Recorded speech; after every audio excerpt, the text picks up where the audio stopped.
Welcome to my channel.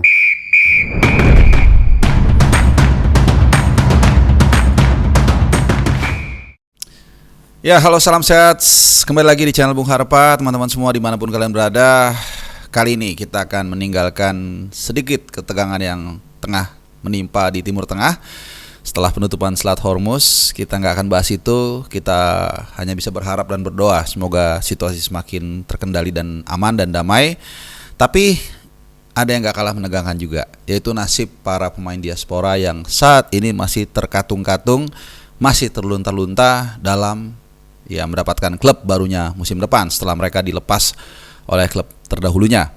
Tentu ini cukup mengkhawatirkan, walaupun memang musim masih berjalan atau akan dimulai sekitar 1,5 bulan lagi. Jadi beberapa liga-liga di Eropa khususnya itu akan mulai sekitar bulan pertengahan Agustus ya, tapi ini sudah mau akhir Juni, sebentar lagi Juli, jadi nggak akan lama lagi.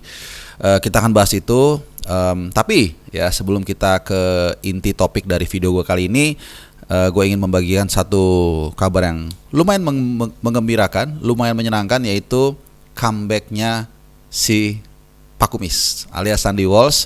Kenapa gue senang? Karena dialah salah satu pemain yang menurut gue juga patut mendapatkan respect cukup tinggi. Pemain yang dari awal-awal banget, bahkan sebelum era Erick Thohir, dia sudah ingin menjadi warga negara Indonesia, membela Garuda. Tapi kemudian ya baru di-approve terakhir gitu loh. Dan menurut gua dia salah satu pemain yang berjasa juga membawa Indonesia lolos ke round 3 dan juga ke round 4 di kualifikasi Piala Dunia 2026. Jadi Sandy Walsh di pertandingan terakhir dia sudah ada di bangku cadangan. Ya, ini pertama kali dia masuk DSP. Meskipun timnya kalah 0-1 ya, tapi paling enggak kepentingan kita yaitu melihat pemain kita kembali pulih, kembali bugar itu nyata ya. Walaupun sekali lagi nggak main, ya kita berharap di laga-laga berikutnya dia kembali tampil untuk mengasah kemampuannya, menguji competitiveness levelnya, dan juga gue berharap dia bisa kembali menebalkan kekuatan materi tim nasional kita, terutama di sisi kanan. Karena kalau kita sedikit flashback, salah satu pemain yang sangat konsisten sebenarnya Sandy Walsh ya, sejak di Piala Asia Senior, kemudian juga di kualifikasi round 2, round 3 pun kalau kita ingat-ingat di awal-awal dia bahkan mencetak gol pertama di kualifikasi round 3, gue sampai lupa ya, walaupun itu tendangan dari Ragnar Ratmangun, dan menjadi pemain yang diandalkan dalam meraih 3 poin pertama kita di kualifikasi round 3 kemarin saat kita seri dari Saudi 1-1, dari Australia 0-0, dan juga 2-2 dari Bahrain. Oke, itu get well buat Sandy Walsh, dan semoga mendapatkan tempat utama di Yokohama Marinos.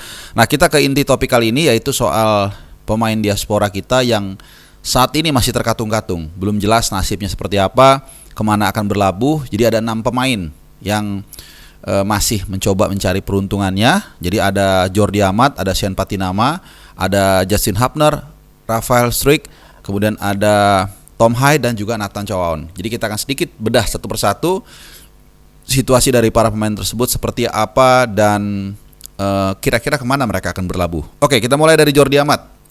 Ya, ini pemain yang boleh dikatakan paling senior ya, bukan boleh dikatakan, memang paling senior ya di tim nasional kita saat ini. Sudah 3-3 atau 3-4. Terakhir main di Johor Darul Taksim. Nah, ini yang menarik adalah dia sempat dikait-kaitan dengan klub Liga 1, dengan Persija dan Persib. Kalau untuk Persib mungkin menggantikan Nick Kuipers ya, yang dipastikan sudah hengkang dan kabarnya ke Dewa United ya. Jadi kita kali ini bukan ngegosip ya, tapi membahas aliran pemain, terutama para pemain diaspora kita. Jadi Jordi Amat sempat dikaitkan dengan klub-klub Liga 1. Meskipun juga ada kabar yang beredar dia ditaksir oleh klub dari Spanyol. Cuman kalau gua honestly ya, merasa itu I think it's too much ya. Mungkin ini gorengan agennya juga, kita nggak tahu. Karena ya sorry itu pemain dari Liga Malaysia kemudian ditaksir klub dari Spanyol, walaupun secondary division sekalipun, kayaknya agak terlalu ekstrim gapnya ya. Tapi kalau itu benar ya bagus ya. Tapi rasa-rasanya sih kayaknya nggak ya. Dan menurut gua di umur Jordi Amat yang sudah menginjak 30-an, 33, 34, orientasinya ya uang dan juga gelar gitu loh. Sekali lagi gue sering ngasih contoh itu Scott Carson, penjaga gawang ketiga dari Manchester City, sudah umur 37 atau 38. Ya dia memilih klub yang untuk dia landing lah karirnya. Jadi kenyamanan soal gajinya aman, kemudian juga fasilitas bagus, dan mungkin dapat gelar seperti itu. Nah kalau masih muda, contohnya mungkin seperti Justin Hubner atau mungkin seperti Rafael Struijk, mungkin uang nomor 2 dulu gitu loh. Tetap dapat gaji iya pasti, tapi bagaimana dia mendapatkan minute play, bagaimana dia bisa mendapatkan kesempatan bermain, mengembangkan kemampuannya, supaya nanti suatu saat kalau memang itu terjadi, kesempatan main di timnas, lalu kemudian mendapatkan klub yang lebih besar dengan gaji yang lebih oke, itu terbuka lebar. Itu Jordi Amat ya. Jadi kita tunggu kemana dia akan berlabuh.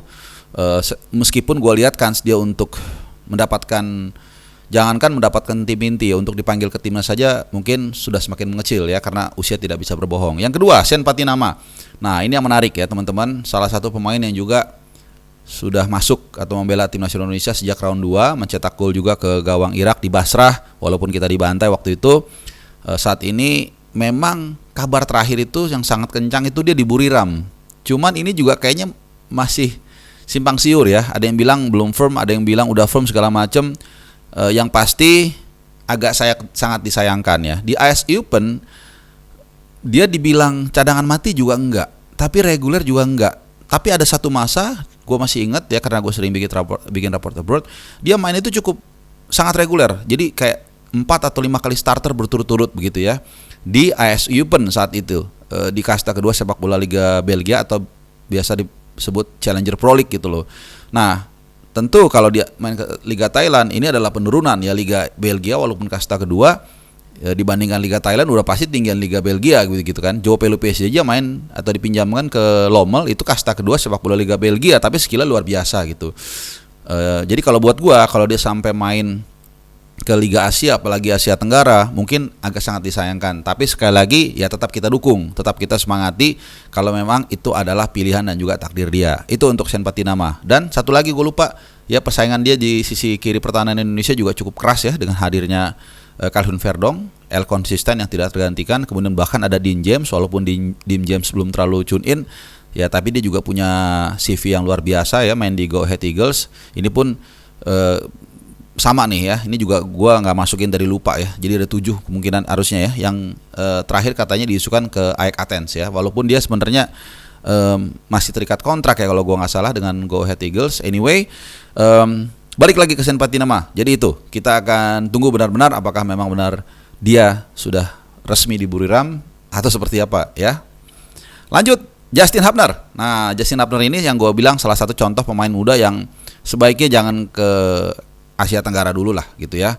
Biarkan dia bermain mungkin di Championship Division, di Liga Inggris, atau bahkan di League One juga nggak masalah gitu ya. Kayak Elkan Bagot, skillnya bagus gitu aja, masih main di Blackpool, dipinjemin dari Ipswich Town, jadi nggak masalah.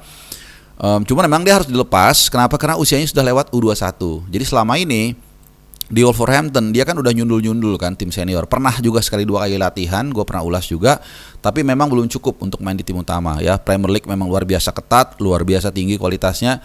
Tapi dia di Wolf Under 21 reguler, bahkan kapten ya. Jadi cuman usianya sekarang udah lewat kan, lewat 21, sehingga dia nggak ada tempat, serba salah, dinaikin nggak bisa, di U21 udah nggak, kategori udah nggak masuk, akhirnya dilepas. Nah kalau gue berharap, gue sempat juga berbicara, mendengar lah agennya ngomong dengan salah seorang teman, orang penting gue nggak usah sebut, dia agak nggak mau agennya ini membawa Hubner ke Liga Belanda gitu ya. Padahal menurut gua main di Excelsior kayak gitu, bahkan dia menurut gua main di Eerste Divisie pun nggak masalah selama dia pemain inti seperti Ivar Jenner. Menurut gua itu lebih baik ya. Tapi kita akan tunggu kemana Justin Hubner akan berlabuh karirnya, bukan hatinya. Kalau hatinya kita udah tahu kemana. Oke, Rafael Struijk ini mungkin yang paling mengkhawatirkan di luar Nathan Chow ya, karena dari main di ADO Den Haag di Eerste Divisie, kemudian menurut gua turun ke Australia, tapi di Brisbane Roar juga dia tidak mendapat tempat ya, hanya cetak 1 gol dan beberapa kali starter, bahkan di 7-8 pertandingan terakhir lah, sampai musim berakhir itu dia tidak masuk DSP sama sekali. Nah ini juga sama, sempat diisukan ke Bali United ke Liga 1. Kalau menurut gua sayang gitu ya, mendingan dia main di balik ke Eerste Divisie atau di mana, atau League One di Inggris, mungkin itu lebih baik buat pengembangan karirnya. Terlebih lagi dia juga sudah kelihatan secara fisik lebih bagus ya, badannya lebih bulky. Itu kan yang selama ini menjadi kelemahan dia ya, fisiknya yang dianggap kurang kokoh begitu ya ketika melakukan body charge. Jadi good luck buat Struijk. Kita lanjut, Tom Hai. Tom Hai ini adalah paling hot property menurut gua dari 6 atau 7 nama yang kita bahas kali ini. Skillnya masih bagus, usianya menurut gua belum tua, sudah di puncak. Cuman memang tersisa mungkin 1-2 tahun lagi prime usianya begitu ya. Sempat diisukan sangat kencang ke Persija Jakarta. Mungkin buat Jackmania ini adalah satu berita yang menarik mungkin ya, karena dia pemain berkualitas. Tapi ya sorry to say ya, kalau main di Liga 1 kan asupan makanannya, pola latihannya, vibes-nya semua beda lah dengan Liga Belanda begitu loh. Gue berharap sekali lagi sih kalau untuk dia tetap main di Liga Belanda, mau main di NAC Breda ke, Walwits ke, William Tue ke, menurut gue mendingan di sana, atau bahkan Liga Belgia kasta kedua juga nggak apa-apa gitu loh. Dan satu yang mesti kita ingat juga, ada isu soal keluarga, karena kemarin pun dia memilih Al Mercy itu salah satunya karena supaya dekat dengan anak calon istrinya, seperti itu ya. Jadi dalam memilih klub itu ada beberapa pertimbangan juga di luar yang kita tahu soal menit bermain, soal gaji, soal sejarah klub dan lain-lain, tapi juga ada kepentingan keluarga yang harus diingat juga di sana. Buat Tom Hai, yang semoga yang terbaik buat klubnya, dan jangan kelamaan seperti musim lalu dia terakhir pemain diaspora yang mendapatkan klub ya. Last but not least, Nathan Chow. Ini yang paling gua agak miris, agak mungkin sedikit juga kasihan. Kenapa? Karena di salah satu pemain idola gue juga, dia bermain sangat luar biasa di kualifikasi Piala Dunia dari round 2, round 3, di Piala Asia Senior, di Piala Asia U23. Menurut gue dia pemain yang sangat luar biasa. Tapi sejak musim dia bergabung dengan Swansea, menurut gue ya agak sedikit, bukan sedikit ya, sangat penurunan banget gitu loh. Dengan dia tampil hanya berapa kali ya, mungkin 2-3 kali aja ya. Dari Agustus dia nggak main di tim senior ya, gue nggak tahu kalau di U21 mungkin main, tapi kan beda levelnya.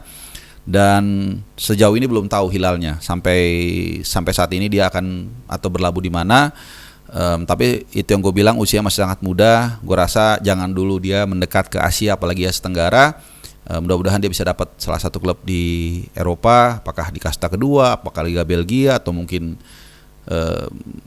liga-liga kecil di Eropa. Menurut gue itu lebih baik daripada dia harus ke Asia Tenggara, apalagi ke Liga 1, with all respect ya dengan Liga 1. Oke, teman-teman semua, itu sedikit aja gambaran terkait dengan Six Sense atau Seven Sense or whatever, 6-7 pemain dari pemain diaspora kita yang saat ini belum mendapatkan klub dan masih terkatung-katung. Mudah-mudahan cepat dapat klub yang terbaik dan mendapat, yang paling penting lagi, mendapat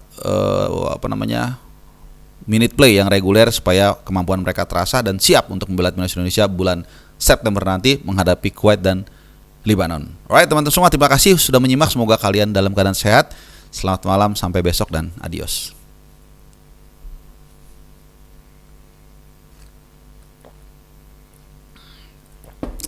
Bye-bye.